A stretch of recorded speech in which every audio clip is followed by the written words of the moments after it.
¿Qué tal amigos de P1 F1? Estamos una vez más para analizar un gran premio como hemos prometido en esta temporada en Posición 1 TV. Luego de cada GP ha pasado Mónaco, las calles de este principado que nos dan esta carrera siempre problemática, siempre para hablar mucho y bueno, ni hablar de lo que ha pasado con este Antonelli imparable, con estas estrategias que obligan a repensar muchas cosas y con un Franco Colapinto que no ha tenido un buen fin de semana, porque no tuvo una buena carrera, pero tampoco un buen fin de semana. Lo único que podemos rescatar es que alcanzó a llegar a Q2, pero estuvo lejos de su compañero Gasly, así que luego en un ratito comenzaremos a analizar esto. De este tema quiero que manden muchos mensajes, porque sé que acá estamos divididos. Los Team Mónaco tal cual es, y los Team Mónaco que ya queremos un cambio. Yo levanto la mano, me cansé de este Mónaco que provoca una cosa. Cuando el equipo Williams, lo hizo Racing Bulls el año pasado, pero el equipo Williams lo volvió a repetir. En Singapur suele pasar, pero en Mónaco pasa siempre. Te empiezan a hacer esta estrategia de los dos compañeros de equipo que tienen que ir juntos, por eso no servía entre Colapinto y Gasly. Gasly estaba más arriba y había muchos autos en el medio. Tenés que ir juntitos, de retrasar el que va atrás, tu compañero que va atrás, retrasa el pelotón 3, 4 segundos por vuelta, 2 segundos por vuelta, para que vos puedas escaparte y hacer gratis una parada de boxes. Cuando eso ya entra en juego, estropea una carrera. La hace ni siquiera de ajedrez, porque la Fórmula 1 tiene mucho de ajedrez.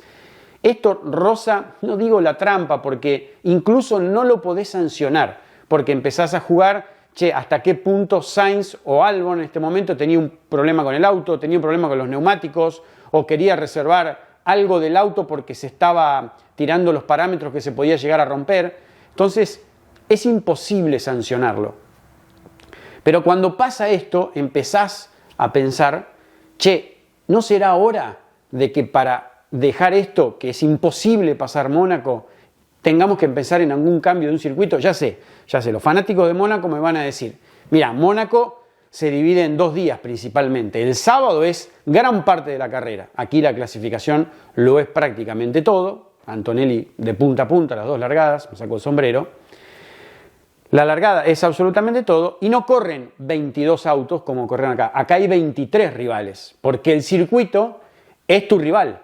Y Antonelli, el único rival que tenía este fin de semana, sin dudas, era la pista. Y vaya si lo sufrió aquella vez a Ayrton Senna, donde le estaba sacando una vuelta prácticamente a toda la categoría y termina chocando antes de entrar al túnel, esa imagen tan pero tan recordada. Claro, por eso los fanáticos de Mónaco me dirán, jugátela toda en clasificación, como pasó con Antonelli por esas milésimas robándole la pole a Verstappen, y después peleás durante toda la carrera contra el circuito. El circuito te puede dejar abajo, te puede derrotar.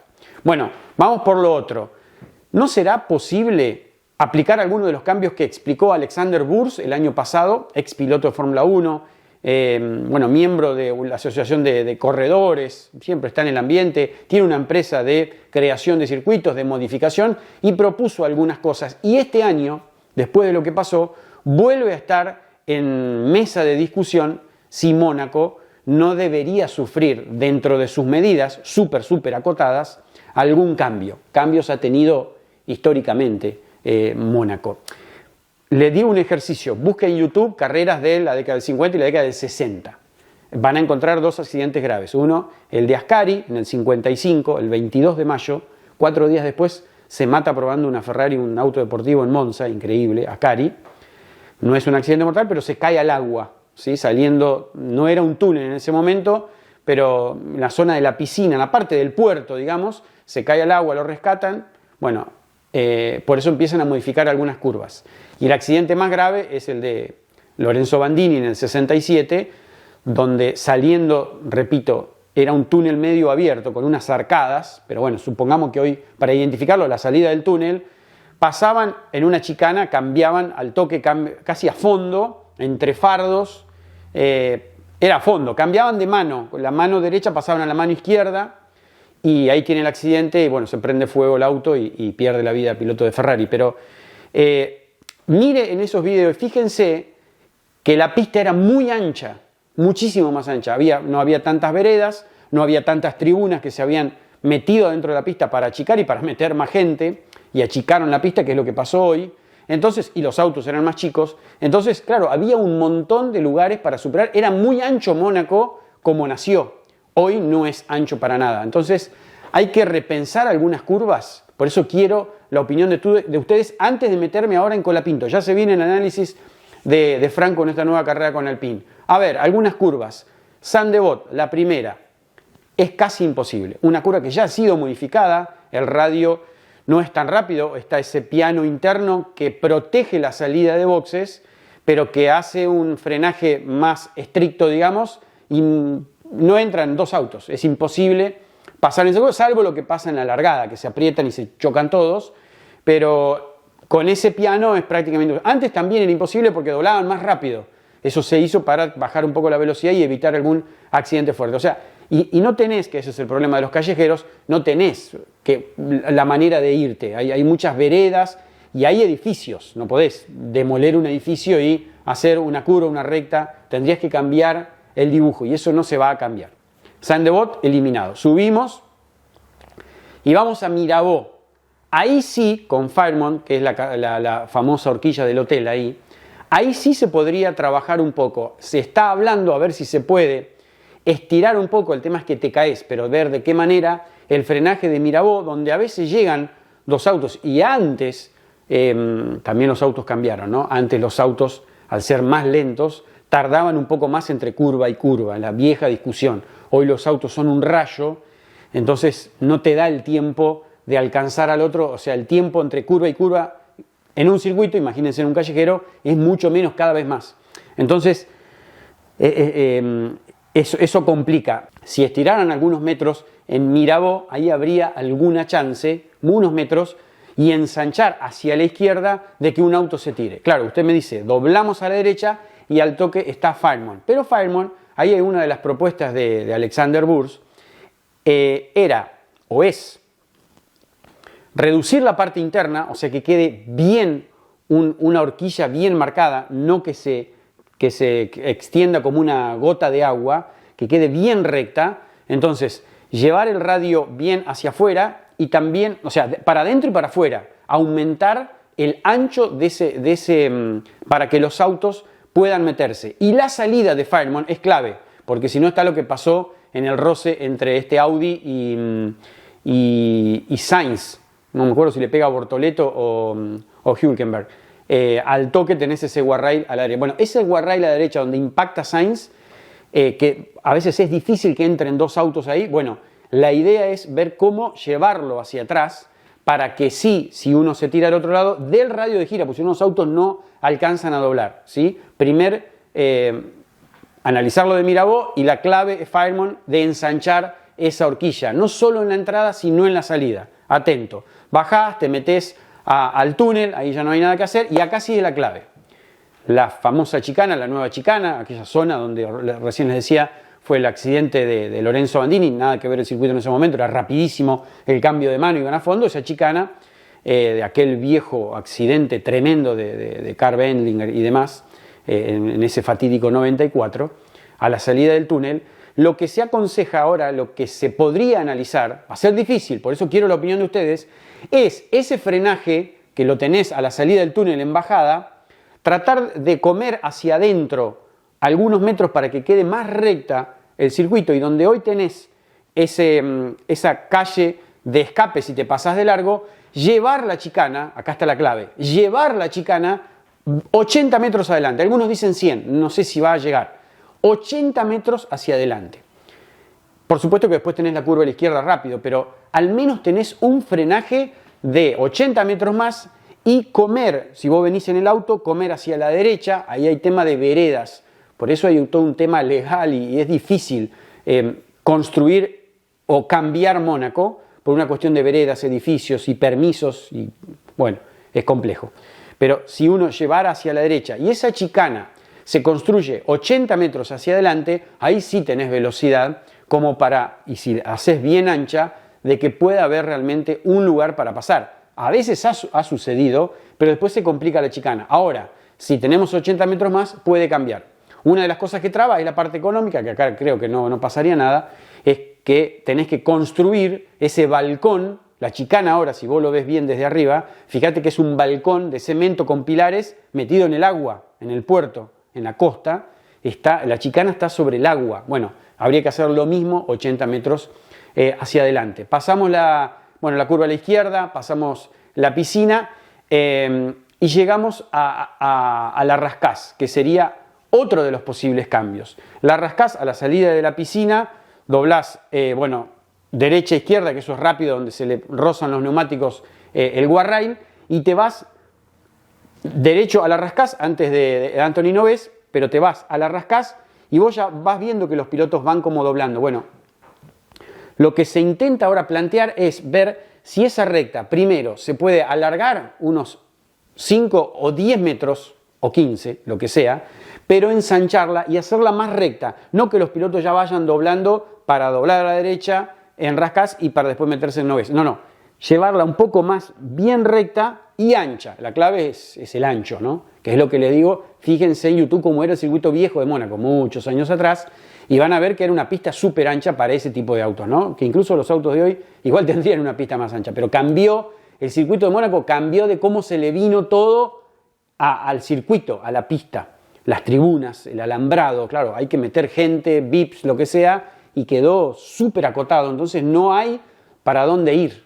Entonces ahí me decís, no, por eso corres contra Mónaco. Sí, ya sé que Mónaco es especial, pero ahí en la Rascás sí pudiéramos ensanchar para la derecha, o sea, la parte interna y la parte izquierda, ahí habría otro lugar y el frenaje debería ser, cambiar el apex de la curva, el frenaje debería ser más violento, más recto, no para doblar enseguida esa curva que se hace entre dos curvas, entre la Rascás y Anthony Noves para meterte a la recta, que sea un frenaje. Esos son los tres cambios que se están evaluando. Ya sé, vos me dirás, Mónaco no lo van a cambiar, porque Mónaco, más allá de ser casi imposible superar un auto, es donde se terminan arreglando los contratos de los sponsors de compañías, por lo que sucede ese fin de semana, contratos que después duran durante toda una temporada. Sí, ya sé que Mónaco es realmente muy importante. Solo creo que debería empezar a tener, al menos pensar, no sé si para el 27, algún cambio para divertir un poco más. Los autos antes se pasaban un poquito más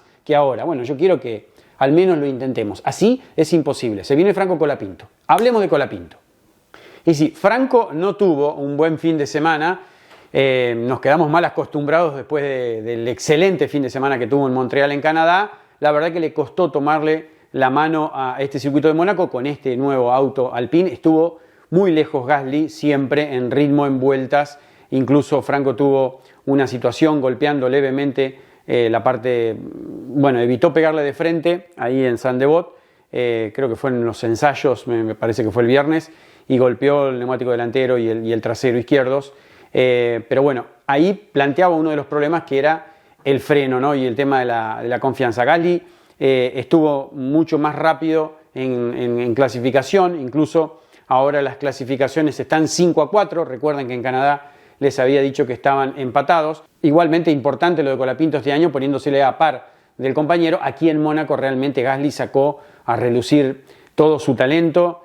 Le robaron, lo explicará Diego. Estén atentos a lo que va a contar Diego sobre el ingreso a boxes, estas penalizaciones. Es para discutir un rato largo lo que pasó. Para mí le robaron el podio a Gasly, que hizo un carrerón.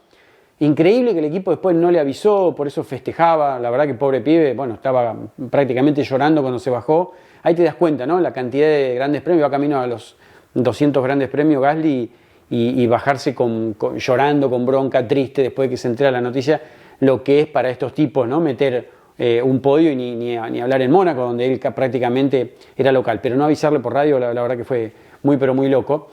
Pero recién les dije algo de la confianza de los frenos. Creo que Franco no estuvo, y lo marcó siempre en sus declaraciones, no estuvo con confianza. Y en Mónaco tenés que tener confianza, y especialmente en los frenos. Atentos al análisis de Diego con los frenos, entre lo que pasó entre Leclerc y Hamilton. Ojo, porque está relacionado esto de la confianza en frenar, en tirarte unos metros más y saber que el auto te va a responder. Franco no logró balancear, encontrarle, interpretar lo que quería hacer el auto.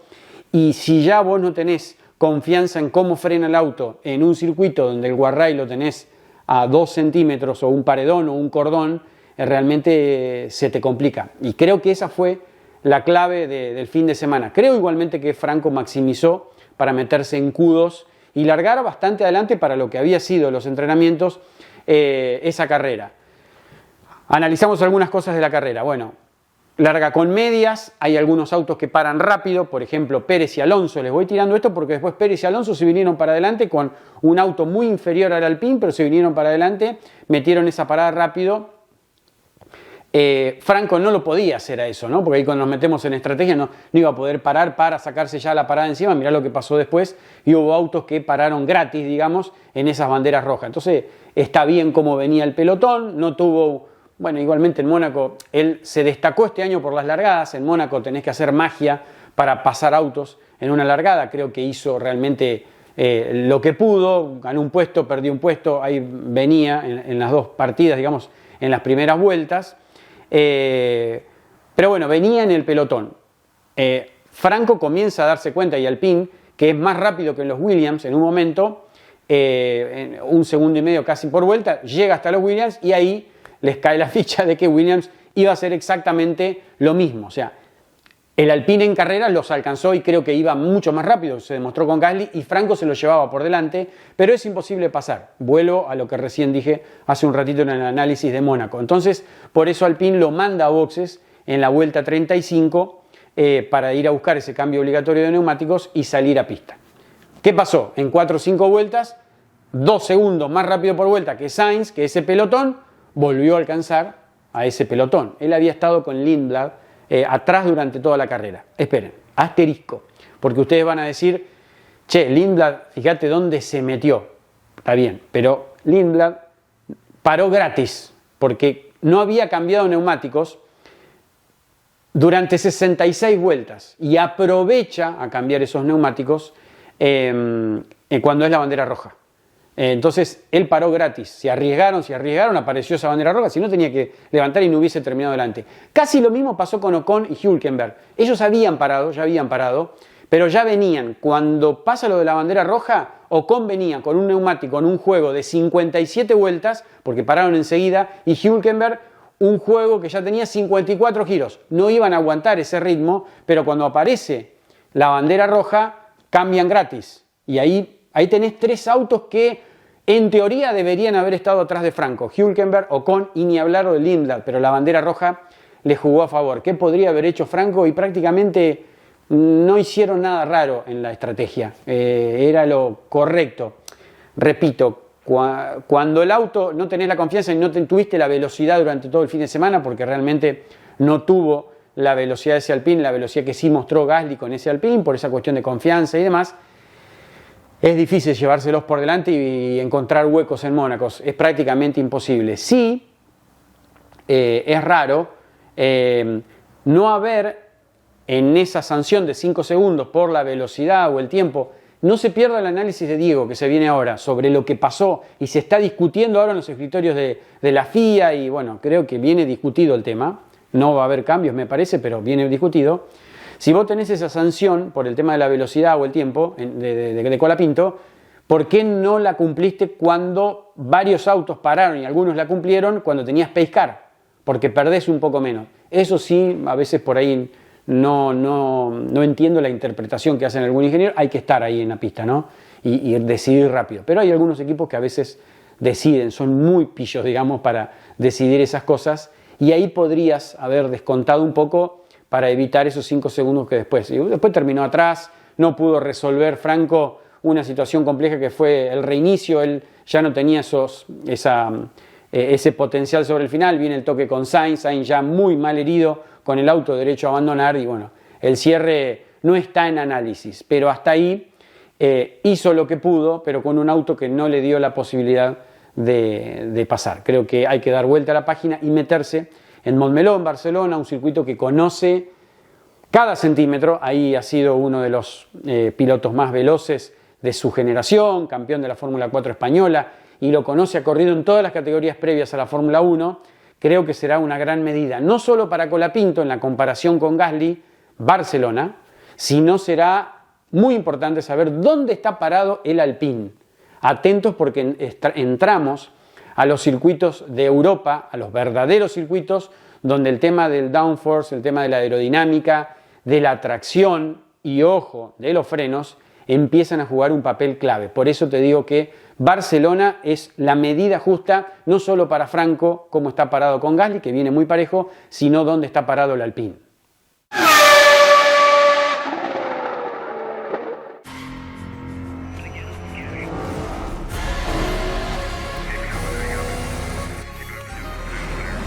Si crees que podés y si crees que no podés, estás en lo cierto.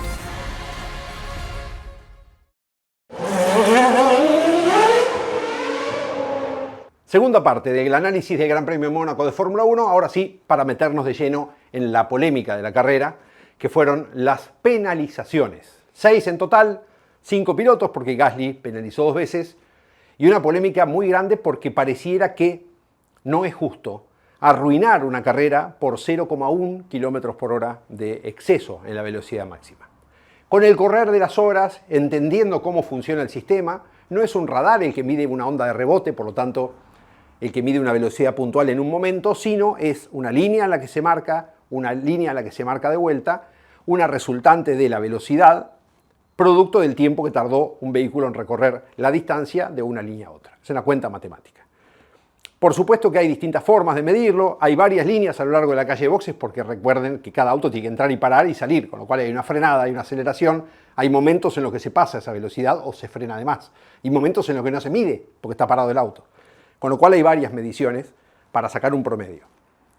Dado todo esto, sigue siendo ridículo, y yo vuelvo a hacer hincapié en algo que comenté en redes sociales porque me parece que es como el gran argumento, que un corredor de Fórmula 1, que es un ser humano que está manejando una máquina al límite de las posibilidades, que sabemos que puede hacerlo, no estamos diciendo que es difícil manejar un Fórmula 1, si no, no seas piloto de Fórmula 1 si te cuesta, no pasa por ahí, sino decir, un ser humano manejando una máquina a alta velocidad tiene que cumplir una medición técnica establecida de velocidad, es decir, de algo dinámico, algo que está cambiando constantemente. No es lo mismo que la medida de un alerón. Si tiene que medir 1,59,3 m, no puede medir 1,59,4 m, porque ahí hay una diferencia cuantificable, incluso en rendimiento. Se puede saber cuánto mejora por ese milímetro más. Lo mismo la altura, todas las medidas de un auto, las cotas de un auto de carrera tienen que tener una precisión milimétrica porque precisamente afectan el rendimiento. Vamos a lo criterioso, porque lo que nos diferencia a los hombres de la inteligencia artificial, ni hablar de una computadora convencional, es tener criterio. Si un piloto, y pongo el punto de Gasly porque es muy emblemático, es tercero a séptimo, de estar en un lugar en el que Alpine no puede estar hace años, desde Alonso y Ocon, a quedar séptimo en el mismo puesto que siempre está, como muy buen resultado. Pudo ser sexto Colapinto el otro día en Canadá, producto de una exclusión, una sanción, pero digo, es el lugar de siempre de Alpine, contra el mejor de los últimos años.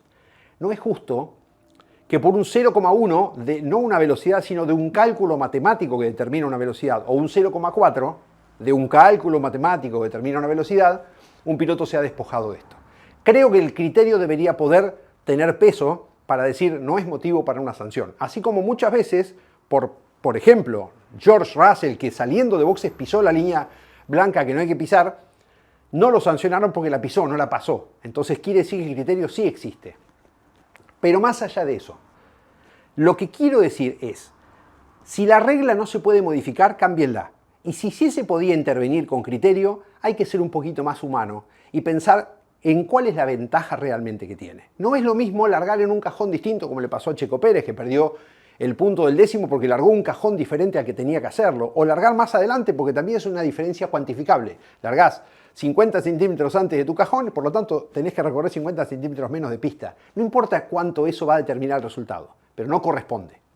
Pero en una medida dinámica es realmente ridículo.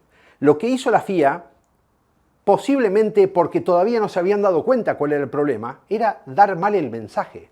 Si en vez de decir que habían tenido un exceso de velocidad en pista y en la calle de boxes y por lo tanto debían ser penalizados, lo que decían era que había pisado la línea blanca, que no se puede pisar en la entrada de boxes ni en la salida tampoco, la sanción era inapelable, porque hay que ir por el camino es el que marcan las líneas, que ahora como hay un box más, porque hay 11 equipos en vez de 10, es un poco más cerrada, entonces los autos entraban, lo vemos en las imágenes, Los autos entraban y cuando iban a doblar a la izquierda para entrar a la calle efectiva de boxes, después de la entradita, lo que se encontraban con que era con una curva pintada, pero no una curva real, no había un obstáculo, era una pintura. Entonces la cortaban. Al cortarla haces menos metros, por lo tanto recorres menos distancia, en el mismo tiempo haces más velocidad. Pero se entiende que no fue un exceso de velocidad, sino un cálculo matemático que determina la velocidad producto de haber pisado medio metro menos de pista en la entrada. Si hubieran dicho por pisar la línea blanca, nadie hubiera cuestionado nada. Era un error y se decía enseguida, no pise la línea blanca. Pero a Gasly le dicen por radio, de hecho, y esto es lo curioso que determina el error, cuidado con los frenos, frena más, porque ya tenía una penalización de la primera parada. Cuando va a la segunda parada, vuelve a repetirlo y comete la infracción doble que le vale 10 segundos. A Colapinto le pasó lo mismo. Exactamente lo mismo le pasó a Hamilton. A Russell le pasó una cosa distinta. Porque Russell comete la infracción en su primera entrada de boxes, le dicen que tiene una penalidad y cuando sale el pace car por el accidente de Stroll y paran los dos Mercedes a cambiar neumáticos aprovechando el safety car, para Antonelli cuando llega Russell se encuentra que está Antonelli, entonces frena antes, se queda esperando con dos ruedas dentro del pit lane y dos ruedas en la calle y cuando llega al lugar de cambiar los neumáticos es como que daba por sentado que ya había cumplido la penalidad de 5 segundos por estar parado antes. Pero bueno, se cumple ahí, se penaliza en la línea del box, con lo cual no se dio por cumplida. Pero más allá de eso hubo una confusión en el equipo. Porque el mecánico de la rueda delantera derecha no va a sacar la rueda como diciendo, no, hay que esperar 5 segundos. Pero el de la izquierda sí lo hace, entonces lo invita a él a hacerlo también. El error lo comete quizás el mecánico de la rueda delantera izquierda que cambia la rueda y obliga al de la derecha a esa pausa que él había creído que había que hacer, no hacerla. Después cometen otra infracción en Mercedes, que esta es la que yo creo que hay que pelear a muerte y hubieran peleado Ross Brown, Rory Byrne y Michael Schumacher y Jean Todt con Ferrari como en el 98 en Silverstone, que es, yo voy a hacer lo que tengo que hacer, después peleamos, después de la carrera peleamos, discutimos y si me tenés que sancionar, me sancionás. ¿Por qué Russell paró en carrera a hacer los 10 segundos de penalidad después en las 7 vueltas finales, a 3 del final, cuando sabía que iba a quedar afuera de los puntos? Eso es un error estratégico de Mercedes que no se puede cometer. Porque Russell hubiera quedado séptimo y Gasly octavo. Porque Russell hubiera parado como Gasly, no hubiera parado, digo, hubiera tenido la sanción de tiempo de 10 segundos en el clasificador final sin parar. Al parar, haces la recta de boxes, toda la calle de boxes lenta, listo, quedaste último. No hay ninguna posibilidad de mejorar. Doble error de Mercedes con Russell. Y hablando de Russell, ¿cuánto afectará esto su confianza? No lo sabemos. Pero claramente no puede decir que el auto no responda como él quería, porque en la carrera anterior en Canadá, Russell venía ganándole a Antonelli. Y en Japón, si no hubiera sido por ese pace car que le complicó su estrategia, hubiera quedado delante de Antonelli. Entonces, ¿cómo el auto no funciona si sí funciona? En Canadá, repito, venía ganándole. Pongamos que Antonelli hizo ese juego mental, que veremos cuánto es de cierto o no, de que él venía jugando con Russell y ver cuándo le iba a pasar. Supongamos que algo de verdad y algo de exageración también. Russell no puede decir que el auto no responde. En Canadá venía ganando. Fin de la discusión. Es un tema de estabilidad mental, emocional, que él tendrá que resolver, porque si sigue echando culpas afuera, no va a resolver las propias y entonces va a seguir perdiendo con Antonelli, que está agrandado porque le salen todas. Y a propósito de la confianza, algo que mencionó Mauro en el comienzo, es lo que pasó con Hamilton. Hamilton se acordó de manejar. Volvió a ser un piloto contundente, anda rápido, le gana a Leclerc. El año pasado, ¿qué pasó? ¿Se había olvidado? Bueno, ahora nos enteramos que eran los frenos. Hamilton el año pasado dijo muchas veces, ustedes se acordarán, que el auto era inexplicable, que no entendía. Alguna vez incluso dudó de que el equipo estuviera haciendo lo que él pedía. Claramente lo que estaba pidiendo eran los frenos. Ferrari tiene un contrato con Brembo. Lo tuvieron que de alguna forma saltar con este auto únicamente. Siguen cumpliéndolo con el otro. Podría decir que a nivel legal podría decirse que siguen cumpliendo el contrato, pero a Hamilton le dieron los Carbon, que eran los frenos que él quería, que tenían Mercedes, y Hamilton se acordó de manejar de vuelta. Y acá volvemos a la confianza. Esa que no tuvo Colapinto, porque no sintió que el auto respondiera como él quería en Mónaco, y en Mónaco sin confianza no te puedes tirar, porque le pasás así a un guardrail de un lado, así a un guardrail del otro. Un exceso es un golpe. De hecho, Franco tuvo 2. Lentos, muy suaves, sin daños para el auto, pero fueron 2 golpes en entrenamientos. Entonces la confianza hace todo, y en un circuito como Mónaco más todavía, y ni hablar en Fórmula 1. Por último, el adúo, el famoso tema de los motores. Todos esperaban que termine esta carrera para saber el resultado de la verificación de potencias del motor térmico, el de combustión, de cada uno de los equipos, para saber cuál era el mejor y cuáles tenían derecho a una mejora, 2 mejoras, 3 mejoras, 4 mejoras. Así se rige. Son 2 mediciones al año, 3 posibles modificaciones. Lo que sorprendió a todos es que el mejor motor haya sido el Red Bull Powertrains, desarrollado en conjunto con Ford, y acá vamos a hacer hincapié en esto porque muchos creen que Ford pone el sticker y Ford hizo un desarrollo durante 2 años. Nos lo explicaron este año en Dearborn cuando fuimos a la presentación del equipo, invitados por Ford Argentina. Nos contaron todo lo que se hizo durante 2 años entre Ford de Estados Unidos, Ford Racing, y Red Bull Powertrains. Con lo cual hay un mérito también de Ford en que este motor sea tan potente, siendo su primer año en Fórmula 1, además de la gente que está en Red Bull Powertrains, que son ex empleados de Honda que habían logrado ese gran motor con el que Verstappen ganó sus 4 campeonatos. ¿Qué pasa ahora con Mercedes? ¿Va a poder mejorar todavía? ¿Y qué pasó con la compresión del principio de año? ¿No era que era un motor superior, que tenía una ventaja, una trampa? Resulta que ahora no es el mejor motor. Y si no es el mejor motor, ¿qué es lo que hace la diferencia? El auto y la electricidad, el uso del paquete eléctrico de batería, en el que Mercedes fue pionero, acuérdense, en 2014, cuando arrasó con la introducción de los Fórmula 1 híbridos. El gran problema que tiene Red Bull es el auto. Se le fueron los cerebros a Red Bull, se le fue parte de la gestión a Red Bull, y tienen el talento de Verstappen, el gran motor que hicieron junto a Ford, pero no tienen el auto. Y fíjense cuándo anduvo mejor Verstappen, en Miami, donde el auto no es tan importante. En cuanto fueron a pistas un poco más técnicas, se volvió a complicar. En Mónaco, donde el auto no importa, importa el manejo y la potencia y la entrega de potencia, peleó la pole, 4 milésimos atrás de Antonelli, nada, es lo mismo que hacer la pole. Después se quedó en la largada.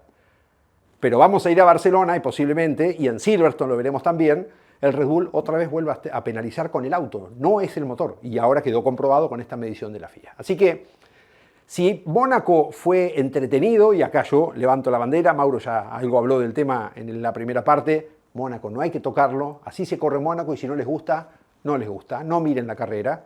Y si los equipos hacen como Williams, un juego de dejar que se escape uno para frenar al resto y poder parar sin perder la posición, es parte de la regla de juego, háganlo todos. Y después veremos cuando haya una selva en la que ven quién le gana a quién y de qué forma, qué hace la FIA con las eventuales sanciones que haya que aplicar.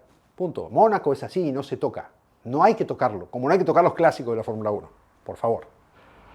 Así que si Mónaco fue entretenido, lo que nos espera en Barcelona, una pista que todos conocen, los equipos, los pilotos, todos corrieron no solamente en Fórmula 1, en todas las categorías, es uno de los circuitos más recorridos del mundo por todas las categorías y todos los pilotos. Seguramente el fin de semana que viene tendremos otra gran carrera de Fórmula 1. Los esperamos acá el lunes que viene, con otro análisis de P1 F1. Hasta entonces.